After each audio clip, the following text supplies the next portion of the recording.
Assalamualaikum warahmatullahi wabarakatuh. Apa kabar semuanya? Saya harap kalian baik-baik saja. Alhamdulillah, pada kesempatan kali ini kita masih diberikan kesempatan untuk belajar bersama meskipun dengan jarak jauh.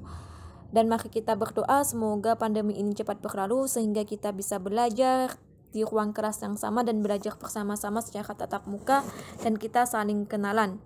Sebelumnya perkenalkan, nama saya Azga Amalia, biasa dipanggil dengan Aska. Nah, nantinya di jam dan hari yang sama kita akan belajar bersama mengenai tentang sejarah.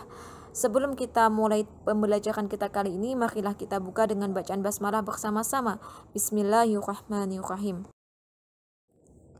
Untuk pertemuan kali ini kita akan bahas mengenai tentang kerajaan maritim yang bercorak Hindu-Buddha di Indonesia. Keberadaan kerajaan maritim yang bercorak Hindu-Buddha di Indonesia menunjukkan bahwa agama dan budaya Hindu-Buddha pernah mendominasi kehidupan masyarakat di Indonesia. Menurut para sejarawan, agama Hindu-Buddha masuk di Indonesia sekitar abad 2-4 Masehi dengan adanya bukti berupa prasasti Yupati Kutai dan Arca Buddha di Sekideng. Cara masuk dan proses penyebaran agama Hindu-Buddha di Indonesia terbagi menjadi dua, yaitu masyarakat Nusantara berperan aktif dan masyarakat Nusantara berperan pasif. Maksud dari masyarakat Nusantara berperan pasif adalah masyarakat Nusantara mempelajari agama Hindu-Buddha melalui masyarakat India dan Cina yang datang ke Nusantara. Sedangkan masyarakat Nusantara yang berperan aktif yaitu masyarakat Nusantara belajar langsung ke India dan Cina untuk mempelajari agama Hindu-Buddha secara mendalam.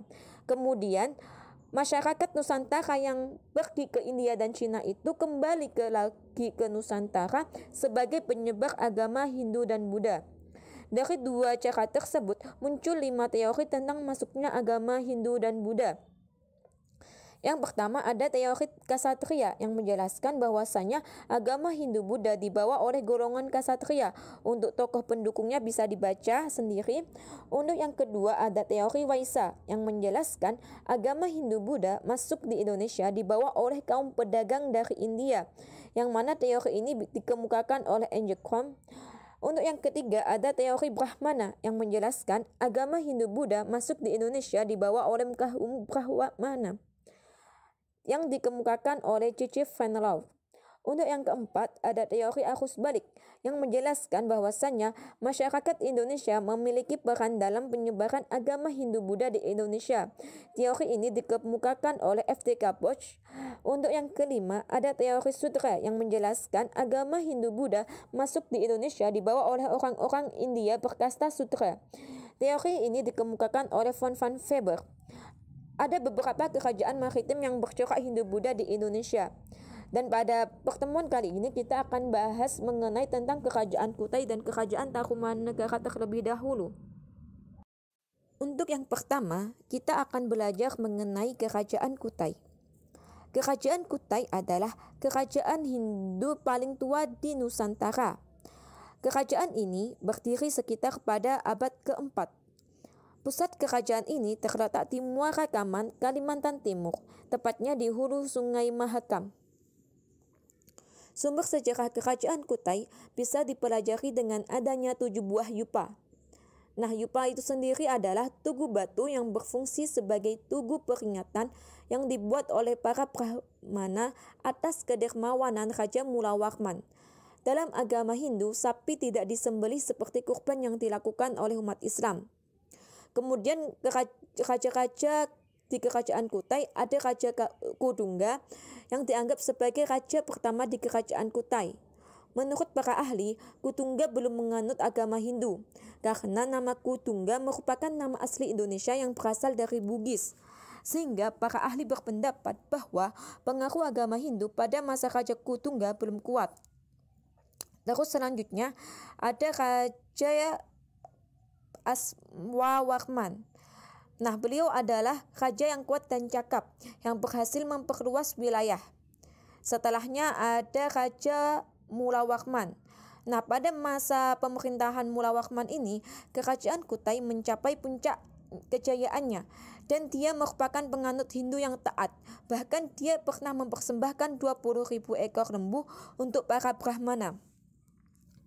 Sistem pemerintahan Kutai telah berubah sejak masa pemerintahan Kudungga, yang asalnya kepala suku menjadi kerajaan. Nah, untuk kehidupan sosial di kerajaan Kutai sendiri dipengaruhi oleh agama dan kebudayaan Hindu secara kuat, sehingga agama Hindu menjadi agama resmi kerajaan. Masyarakat kerajaan Kutai dibagi menjadi golongan Brahmana dan golongan Ksatria, yang mana golongan Brahmana itu berperan penting dalam penyebaran agama dan pelaksanaan upacara keagamaan, sedangkan golongan Ksatria adalah golongan dari kerabat Raja Mulawarman. Selain itu, masyarakat asli Kutai juga masih menerapkan kebudayaan aslinya. Sedangkan untuk kehidupan ekonominya, kerajaan Kutai sangat tergantung pada keberadaan Sungai Mahakam. Namun juga ditunjung oleh sektor perdagangan, pertanian, dan peternakan.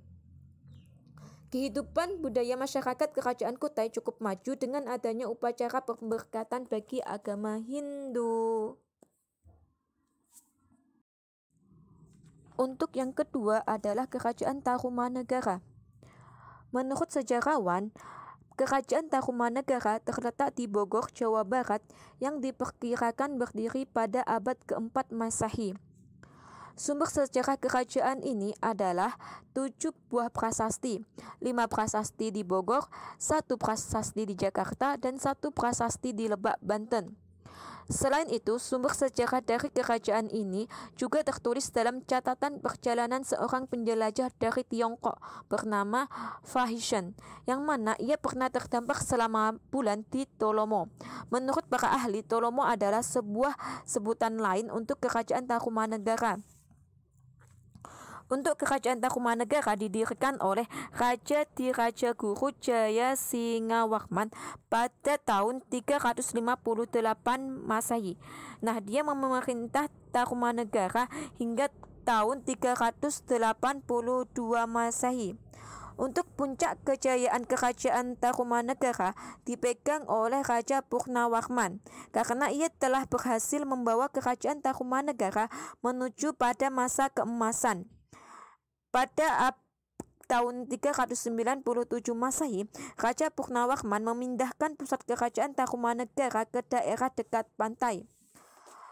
Untuk kerajaan Tarumanegara sendiri berakhir pada abad ke-7 Masehi karena akibat adanya perpecahan. Kerajaan ini terpecah menjadi 2, yaitu Kerajaan Sunda yang merupakan kelanjutan dari Kerajaan Tarumanegara dan Kerajaan Galuh. Perpecahan ini terjadi karena lemahnya kepemimpinan raja-raja Tarumanegara setelah Raja Purnawarman. Kehidupan sosial kerajaan Tarumanegara berdasarkan analisis para ahli dari prasasti Tugu, kehidupan masyarakat Tarumanegara sudah teratur. Keaturan ini ditunjukkan dengan adanya upaya Raja Purnawarman untuk terus meningkatkan kesejahteraan kehidupan rakyat. Raja Purnawarman juga memperhatikan kedudukan kaum Brahmana dalam setiap pelaksanaan upacara kurban. Masyarakat Tarumanegara terbagi menjadi atas 2 golongan, yaitu golongan masyarakat yang berlatar belakang agama Hindu dan golongan masyarakat yang berbudaya asli. Masyarakat yang berlatar belakang agama Hindu umumnya merupakan keluarga atau kerabat kerajaan. Sementara itu, sebagian besar masyarakat Tarumanegara masih menganut kebudayaan asli. Untuk aktivitas perekonomian kerajaan Tarumanegara bertumpu pada kegiatan peternakan dan pertanian. Masyarakat Tarumanegara juga mengenal sistem pembagian kerja. Pada masa pemerintahan Raja Purnawarman, sektor pertanian mengalami perkembangan cukup pesat. Nah, untuk kehidupan budaya masyarakat Tarumanegara dikenal memiliki kebudayaan tinggi. Masyarakat Tarumanegara telah menguasai teknik penulisan huruf Pallawa dan bahasa Sanskerta pada prasasti. Ketujuh prasasti yang ditemukan di daerah Bogor, Jakarta, dan Banten merupakan bukti perkembangan budaya tulis masyarakat Tarumanegara. Kerajaan Tarumanegara juga meninggalkan warisan budaya yang masih dapat kita temui pada masa kini, seperti adanya Candi Jiwa, Candi Blandongan yang terletak di Karawang, Jawa Barat. Terima kasih atas perhatiannya dan mohon maaf atas segala khilaf, dan sampai jumpa kembali di pertemuan selanjutnya. Billahi taufiq wal hidayah wa ridha wal inayah. Wassalamualaikum warahmatullahi wabarakatuh.